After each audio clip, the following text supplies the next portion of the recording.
Tonight, we're tracking multiple major stories, including new developments from the Russia collusion hoax. A top Biden advisor has now been implicated in connection to the lies, conspiracy theories found in Hillary Clinton's dirty Russian paid-for dossier. Plus, America's most dishonest Congressman Adam Schiff. Yep, for the first time, he is facing tough questions. And by the way, surrounding his deep involvement in perpetrating the great lie hoax, conspiracy theory of the dossier. And by the way, not from Jake Capper at Fake News CNN, not Chucky Todd at MSDNC, Morgan Ortagus on The View, and we've got the tape. But first tonight, we begin. It appears that Joe Biden has finally realized Americans are not happy with the U.S. economy. But according to Joe, the only fiscally responsible way to make things better is to pass the Build Back Better New Green Deal socialism plan and spend a couple of trillion more dollars that we don't have and rob our kids and grandkids blind and put it on social welfare projects that are pretty much destined to fail. Every single economist in the country, not named Janet Yellen, is warning this spending would greatly accelerate inflation, which is now impacting all of us at a time when inflation is already at a 30-year high. Well, we got bad news today. Wholesale prices, they are up a whopping 8.6%. We already know gas prices are up on average $1.50 a gallon. Costs a lot more to fill your tank. The cost to heat and cool your home, well, it could be up by 100% by the end of the winter, heating your home. And you might not even be able to find a turkey in time for Thanksgiving. Why? Because of dire, real shortages that we're experiencing. But Joe Biden, he knows best. He's the smartest person in the room, and now he believes that spending $2 trillion is going to magically fix inflation and fix our supply chain crisis. After all, his policies have worked so great to this point, right? Why not just take his word for it, right? All this is paid for by raising taxes on big corporations and the very wealthy. We're not trying to punish anybody, but I'm insisting that they pay their fair share. It's fiscally responsible, and it's paid for. Now, I know that a lot of folks don't feel the progress we're making in the economy. I get it. I know the cost of gas, groceries, and rent seems to be harder and harder to handle. That's one of the more reasons why we should have to pass my Build Back Better bill. So it's one or the other. Biden is either really, really dumb, not particularly smart, or he's lying, probably both. Remember, on the campaign trail, Joe vowed to punish the fossil fuel industry, reduce America's supply on oil and gas, even if it caused economic pain and suffering for Americans all around the country. He wanted to put CEOs in jail. Take a look. Would you be willing to sacrifice some of that growth, even knowing potentially that it could displace thousands, maybe hundreds of thousands of blue-collar workers in the interest of transitioning to that greener economy? The answer is yes. The answer is yes. If we don't stop using fossil fuels, we're all dead. Doing away with any subsidies for fossil fuels, number one. Number two, holding them liable for what they have done, particularly in those cases where you're underserved neighborhoods and you know the deal, okay? And by the way, when they don't or when they're deliberate, put them in jail. That's what I'm not joking. Not joking. Let's put these guys in jail. He did keep one promise. He killed the Keystone XL pipeline.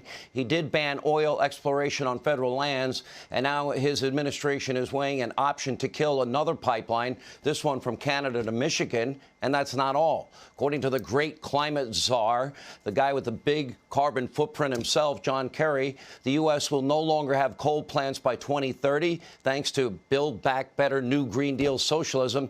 By the way, Senator Joe Manchin, I think you might want to pay attention because that will impact West Virginia and the hardworking people in your state. Even with heating prices, gas prices soaring, Biden has no intention, clearly, of slowing down his Green New Deal agenda. It's so bad that in a letter, 11 Senate Democrats, apparently they're the only 11 that paid attention to what happened last Tuesday. They are now slamming Joe Biden and the undue burden of rising gas prices that his policies have caused, or something to laugh at like his energy secretary, Jennifer Granholm, did. But let's get clear here. This could all easily be resolved. We can fix all of this, except we have one problem. Joe Biden's president. Joe Biden apparently, clearly, would rather once again beg OPEC again and again and again and get rejected again and again and again in humiliating fashion and still keep going back, as Jennifer Granholm, blaming the cartels, blaming OPEC. No, Jennifer, I blame you and I blame Joe. And if you really want to fix the problem, go back to the energy independence that you inherited from Donald Trump, who made us energy independent for the first time in 75 years. And that means we can create a lot of jobs right here in America, high-paying career jobs in the energy sector, and we won't have to care one whit about what happens in the Middle East or the Straits of Hormuz, and we'll be energy independent. If you have cheaper, better form, cleaner form of energy, I'm an all-of-the-above guy. Bring it forward. In the meantime, oil, gas, and coal are the lifeblood of the world's economy, and begging OPEC is not the answer. You know, we can drill for more gas right here in the U.S. We don't need to import any energy. Donald Trump gave you energy independence, and we were a net exporter of energy. We were supplying our Western European allies.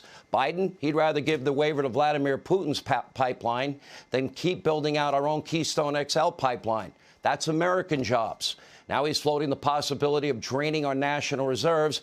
Okay, that's a short-term solution. That's also risky. And tonight, our country is literally being led by some of the dumbest people.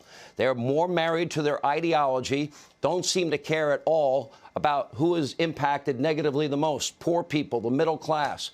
Build Back Better, New Green Deal socialism is probably the most idiotic, scariest piece of legislation I've seen in my 33 years in media.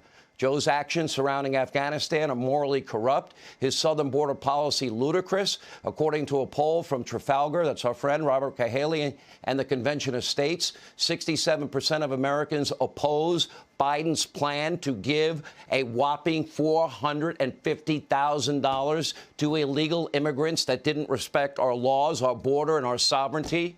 55% want the southern border closed, especially in the middle of the crisis that's ongoing down there. The border czar, Kamala Harris, who has a historically low approval rating for any vice president at only 28%. What is she doing on the border? She's not going down there and visiting the guys on the front lines. Nope, she's in Paris, in France, talking about Europe's migrant crisis. How does that help us? And according to the vice president's spokeswoman, she's not at all worried about the 28% record low poll number she's pulling. Take a look. I'm not focused on the polls. I'll let the pundits pontificate on that. The polls are a snapshot in time. And at this time, I am looking forward to touching down in Paris, France, but before that, taking a nap. Now, nap time seems to be a priority across the Biden administration. The only silver lining in 2022, 2024, you, the American people, you can vote all of these people out. You can say bye-bye, and we can return to, let's see, maybe we'll even go back and rescue the Americans Joe abandoned in Afghanistan.